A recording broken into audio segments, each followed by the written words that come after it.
Welcome to India now news. This is Bindu. Details చూస్తే AP ముఖ్యమంత్రి చంద్రబాబుపై మాజీ సీఎం జగన్ మరోసారి తీవ్ర వ్యాఖ్యలు చేశారు. గతంలో ఎన్నడూ లేని విధంగా దాడుల సంస్కృతిని చంద్రబాబు ప్రోత్సహిస్తున్నారని మండిపడ్డారు. టీడీపీ శ్రేణులు దాడులను వెంటనే ఆపకపోతే రానున్న రోజుల్లో టీడీపీ వాళ్లకు కూడా అదే గతి పడుతుందని మరోసారి వార్నింగ్ ఇచ్చారు. టీడీపీ శ్రేణుల దాడిలో గాయపడి కడప రిమ్స్ ఆసుపత్రిలో చికిత్స పొందుతున్న పార్టీ కార్యకర్త అజయ్ కుమార్ రెడ్డిని జగన్ పరామర్శించారు. ఈ సందర్భంగా ఆయన మాట్లాడుతూ వైసీపీకి ఓటు వేశారనే ఉద్దేశంతో 20 ఏళ్ల పిల్లాడిని దారుణంగా కొట్టారని జగన్ అన్నారు. ఇలాంటి దాడులు గతంలో ఎప్పుడూ జరగలేదని, రాష్ట్రంలో చంద్రబాబు ఒక భయానక వాతావరణాన్ని సృష్టిస్తున్నారని మండిపడ్డారు.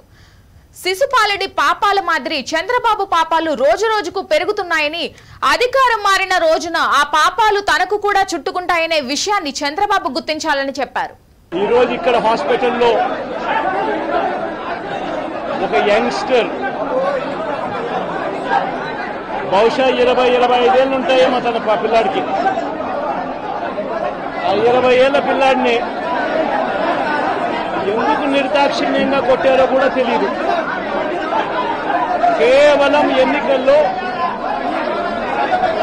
వైఎస్ఆర్ కాంగ్రెస్ పార్టీకి తరఫున తాను ఓటు వేశాడని, వైఎస్ఆర్ కాంగ్రెస్ పార్టీకి సంబంధించిన కుటుంబానికి చెందిన వ్యక్తిని అతి దారుణంగా కావాలని అదే పనిగా వెంపర్లకు అదే పనిగా ఒక వెహికల్లో వచ్చి దారిలో పోతా ఉన్న పిల్లోడిని బైక్ ఆపి నిర్దాక్షిణ్యంగా కొట్టి హాస్పిటల్ పాలు చేస్తా ఉంటే ఏం సాధిస్తా ఉన్నారు? ఇంతవరకు పులివెందుల్లో ఎప్పుడు ఇలాంటి సాంప్రదాయం లేదు. ఎన్నో ఎన్నికల్లో చేశారు. ఎప్పుడు పులివెందుల్లో ఇలాంటి సాంప్రదాయం లేదు. ఎన్నికలు అయిపోయిన తర్వాత ఓటు వేయని వారిని కొట్టే కార్యక్రమం ఎప్పుడు జరగల. రాష్ట్ర వ్యాప్తంగా కూడా ఒక భయాందోళన వాతావరణం క్రియేట్ చేయడం కోసం అని రాష్ట్ర వ్యాప్తంగా ఇదే చేయిస్తా ఉన్నారు దగ్గరుండి. ఏం సాధిస్తారు దీనివల్ల? మీరు వేసే ఈ బీజం చేసే ఈ చెడు సాంప్రదాయం రేపొద్దున మళ్ళీ తెలుగుదేశం పార్టీ కార్యకర్తలకి చుట్టుకుంటుంది. చంద్రబాబు నాయుడు అనుకుంటా ఉన్నాడు తానేదో ఈ మాదిరిగా చేసి భయాందోళన క్రియేట్ చేసి వైఎస్ఆర్ కాంగ్రెస్ పార్టీకి ఓటు వేసిన వాళ్ళని కొట్టడం వల్ల ఒక తెలియని ఆనందం తనలో ఏదో పొందాలని చెప్పి అనుకుంటా ఉన్నాడు. రాష్ట్ర వ్యాప్తంగా ఒక భయాన్ని క్రియేట్ చేయాలని ప్రయత్నం చేస్తా ఉన్నాడు. కానీ నేను చంద్రబాబు నాయుడు గారికి మరొక్కసారి కూడా చెప్తా ఉన్నా, ఒక చెడు సాంప్రదాయానికి నాంది పలుకుతా ఉన్నారు. దయచేసి ఆపండి. ఆపకపోతే మాత్రం ఎల్లకాలం మీరే అధికారంలో ఉండరు. అధికారం మారిన రోజున ప్రజలు చంద్రబాబు నాయుడు గారు చేస్తా ఉన్న ఈ అన్యాయాలను చూసి శిశుపాలుని పాపాలు పండినట్టుగా ఆ పాపాలు చాలా వేగంగా పండుతా ఉన్నాయి. అధికారం మారిన రోజున తాను చేస్తా ఉన్న ఈ చెడు సాంప్రదాయం తనకే చుట్టుకుంటుంది. ఈరోజు దెబ్బలు తగిలినా దెబ్బలు తిన్నా ప్రతి ఒక్కరూ కూడా రేపొద్దున ఇదే మళ్ళీ అటువైపున చేసేదానికి మీరంతటి మీరే బీజం వేస్తా ఉన్నారు. ఇది సరైన పద్ధతి కాదు. నాయకులుగా ఉన్న మనలాంటి వాళ్ళం ఇలాంటివి ప్రోత్సహించాల్సిన పని ఎప్పుడు రాకూడదు, జరగకూడదు. విజయనగరం ఎంపీ కలిశెట్టి అప్పలనాయుడు ఢిల్లీ పర్యటన ముగించుకుని విశాఖ విమానాశ్రయానికి చేరుకున్నారు. ఈ సందర్భంగా ఆయనకి విమానాశ్రయంలో అభిమానులు, టీడీపీ కార్యకర్తలు ఘన స్వాగతం పలికారు. విమానాశ్రయం నుండి కూటమి నాయకులు విజయనగరం వరకు విజయోత్సవ ర్యాలీ నిర్వహించారు. ఈ సందర్భంగా ఎంపీ అప్పలనాయుడు మాట్లాడుతూ భారీ మెజార్టీతో గెలిపించిన ప్రజలకు రుణపడి ఉంటానని హామీ ఇచ్చారు. ప్రజల నమ్మకాన్ని నిలబెట్టుకుని ప్రజాసేవలో ఉంటానని తెలిపారు.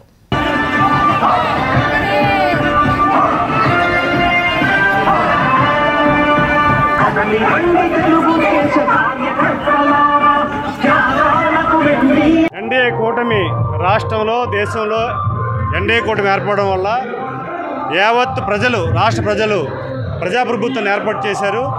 ఈరోజు మనందరి నాయకుడు చంద్రబాబు నాయుడు గారు ఢిల్లీ పర్యటనకు వచ్చి 2 రోజులు విరామం లేకుండా ప్రధానమంత్రిని కేంద్ర మంత్రులు పర్యటన చేసి వారిని కలుసుకొని 5 కోట్ల ఆంధ్రుడికి ఏం కావాలో అన్నీ కూడా అడిగి ఈరోజు ఏదైతే నమ్మకంతో ప్రజలు ఇచ్చి అవకాశం ఇచ్చి వారికి గౌరవం ఇచ్చారో, మా అందరూ గౌరవం ఇచ్చారో ఆ గౌరవాన్ని బాధ్యతగా తీసుకొని ఈరోజు ముఖ్యమంత్రి చంద్రబాబు నాయుడు గారు, ఇటు పవన్ కళ్యాణ్ గారు, బీజేపీ అగ్ర నాయకత్వం అందరూ కూడా కలిసి రాష్ట్ర అభివృద్ధి కోసం పనిచేస్తున్నారు. ఈరోజు ఉత్తరాంధ్రలో విజయనగరం పార్లమెంట్ సభ్యుడిగా నన్ను ఎంపిక చేసి 2,50,000 మెజారిటీతో గెలిపించి పార్లమెంట్ పంపించి ఈరోజు మంచి గౌరవాన్ని ఇచ్చారు. ఆ గౌరవాన్ని బాధ్యతగా తీసుకొని మేము ఈరోజు ప్రతి క్షణం కూడా మా ఎమ్మెల్యేలు, మా మంత్రులు, లేకపోతే మేము కానీ ఎంపీలుగా మేము కానీ ఉత్తరాంధ్ర అభివృద్ధి కోసం 100% ప్రతి క్షణాన్ని కూడా వినియోగించుకుంటామని మీ ద్వారా తెలియజేసుకుంటున్నాం. మాది ప్రజా సంక్షేమం, ప్రజల కోసం ఆలోచించే ప్రభుత్వం. చంద్రబాబు నాయుడు గారు కానీ, లేకపోతే పవన్ కళ్యాణ్ గారు కానీ, లేకపోతే బీజేపీ అగ్రనాయకత్వం కానీ సూచించింది ఒకటే, ప్రజల ప్రయోజనం కోసం మనం ముందుకెళ్ళాలి, ప్రజలు బాగుంటే మనం బాగుంటాం, ప్రజల కోసం ఆలోచించాలని చెప్పారు. ఈరోజు తొలిసారిగా నేను నా సొంత నియోజకవర్గానికి వస్తున్న సందర్భంగా ప్రమాణ స్వీకారం చేస్తుండగా కార్యకర్తలు కానీ, అభిమానులు కానీ, నాయకులు కానీ, ప్రజలు కానీ వచ్చి స్వాగతం పలిపినందుకు మీ తరపున వారందరికీ ప్రత్యేక ధన్యవాదాలు తెలియజేసుకుంటున్నాను. కాకినాడ జిల్లా ఏలేశ్వరం రూరల్ మండలం కొత్త ఎర్రవరంలో జనసంఘ పార్టీ వ్యవస్థాపకులు శ్యామ్ ప్రసాద్ ముఖర్జీ జయంతి వేడుకలు నిర్వహించారు. బీజేపీ నాయకులు శ్యామ్ ప్రసాద్ ముఖర్జీ చిత్రపటానికి పూలమాలలు వేసి నివాళులర్పించారు. ఈ కార్యక్రమంలో ఏలేశ్వరం మండల బీజేపీ అధ్యక్షుడు కురకాల రాజా, మండల ప్రధాన కార్యదర్శులు బందం అనిల్ కుమార్, బండారు సూరిబాబు, ఉపాధ్యక్షుడు గొడుగు నల్లబాయ్ తదితరులు పాల్గొన్నారు. జనసంఘ వ్యవస్థాపకులు, అదేవిధంగా దేశం కోసం, ధర్మం కోసం, ఒక దేశానికి ఒక ఇద్దరు ప్రధానమంత్రులు ఉండకూడదు, ఒక దేశానికి ఒకరే ప్రధానమంత్రి ఉండాలి, ఒకే చట్టం, ఒకే ధర్మం విధిగా ఉండాలనే ఉద్దేశంతో భారతదేశం అఖండ భారతదేశంగా ఉండాలనేటువంటి సదుద్దేశ సంకల్పంతో శ్రీ డాక్టర్ శ్యామప్రసాద్ ముఖర్జీ గారు 123వ జన్మదినం సందర్భంగా ఈరోజుకి ఆయనకి ఘననివాళులు అర్పించడం జరిగింది. అయితే శ్యామప్రకాష్ ముఖర్జీ గారు కాంగ్రెస్ గవర్నమెంట్లో ఈయన క్రియాశీలకమైనటువంటి మంత్రిత్వ శాఖ చేశారు. అయితే ఆ కాంగ్రెస్ విధి విధానాలు నచ్చగా కాంగ్రెస్ చేసే హిందూ వ్యతిరేక విధానాలకు కానీ, అదేవిధంగా పార్టీ యొక్క దేశ వ్యతిరేక విధానాలకు ఈయన ఒక భారతీయుడిగా తల ఒగ్గగా ఆ రోజు భారతీయ జనసంఘ్ పార్టీని స్థాపించడం జరిగింది. ఈయన యొక్క మరణం అనేది కూడా చాలా ఒక మిస్టరీగా జరిగింది. ఆయన దేశం కోసం ప్రాణాలు అర్పించినటువంటి మహోన్నతమైన నాయకుడు డాక్టర్ శ్యామప్రసాద్ ముఖర్జీ గారు.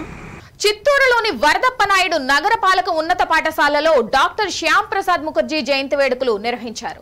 ఈ కార్యక్రమానికి ముఖ్య అతిథిగా బీజేపీ రాష్ట్ర నేత చిట్టిబాబు పాల్గొని శ్యామ్ ప్రసాద్ ముఖర్జీ చిత్రపటానికి పూలమాలలు వేస్తే ఘన నివాళులు అర్పించారు. అనంతరం విద్యార్థులను ఉద్దేశించి మాట్లాడుతూ ప్రముఖ ఉద్యమకారుడు, రాజకీయ నేత, జాతీయ సమస్యల కోసం పోరాడిన వ్యక్తి శ్యామ్ ప్రసాద్ ముఖర్జీ అని కొనియాడారు. ఈ కార్యక్రమంలో పాఠశాల incharge HM Prakash, first assistant Rama Prabhavati, ఉపాధ్యక్షులు, విద్యార్థులు పాల్గొన్నారు. చేసినటువంటి అప్పటి పోరాటం ఎప్పటి వరకు కొనసాగింది అంటే 2019 వరకు కొనసాగింది. ఇప్పుడు ప్రధానమంత్రి శ్యామప్రసాద్ ముఖర్జీ బాగా చదువుకున్నటువంటి వ్యక్తి, యూనివర్సిటీలో ఉద్యోగం చేస్తూ ఉన్నటువంటి వ్యక్తి, రాజకీయవేత్తగా మారి స్వతంత్ర సంగ్రామంలో పాల్గొని భారతదేశానికి స్వతంత్రం రావాలి అని చెప్పి పోరాడినటువంటి అనేక మందిలో శ్యామప్రసాద్ ముఖర్జీ కూడా ఒకరు. స్వాతంత్రం సిద్ధించిన తర్వాత జవహర్లాల్ నెహ్రూ ప్రభుత్వం ఏర్పడిన తర్వాత జవహర్లాల్ నెహ్రూ ప్రభుత్వంలో ఈయన మంత్రిగా కూడా పనిచేశాడు. పనిచేస్తూ ఉన్నప్పుడు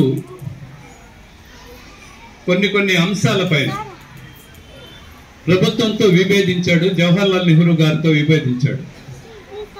ఆయన విభేదించినటువంటి అంశాల్లో ఒక అంశము మీ ముందుకు మీ దృష్టికి తెస్తా. జమ్మూ కాశ్మీర్ అనేటువంటిది ఏ దేశంలో ఉంది? భారతదేశంలో ఉంది కదా, మీకు అందరికి తెలుసు కదా, జమ్మూ కాశ్మీర్ భారతదేశంలో ఉంది.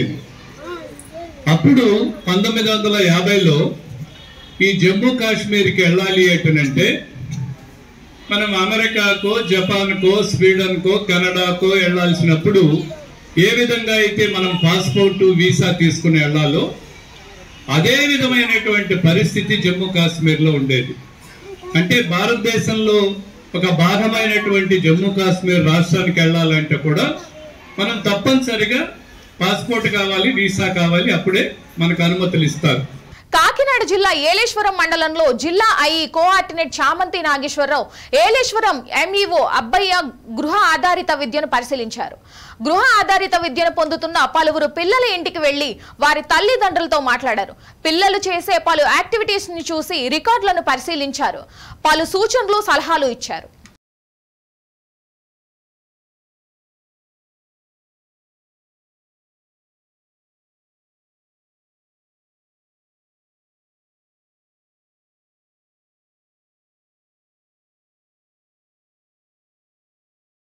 ఇవి బులెటిన్ లోని అప్డేట్స్. మరిన్ని అప్డేట్స్ కోసం చూస్తూనే ఉండండి India now, reflection of truth.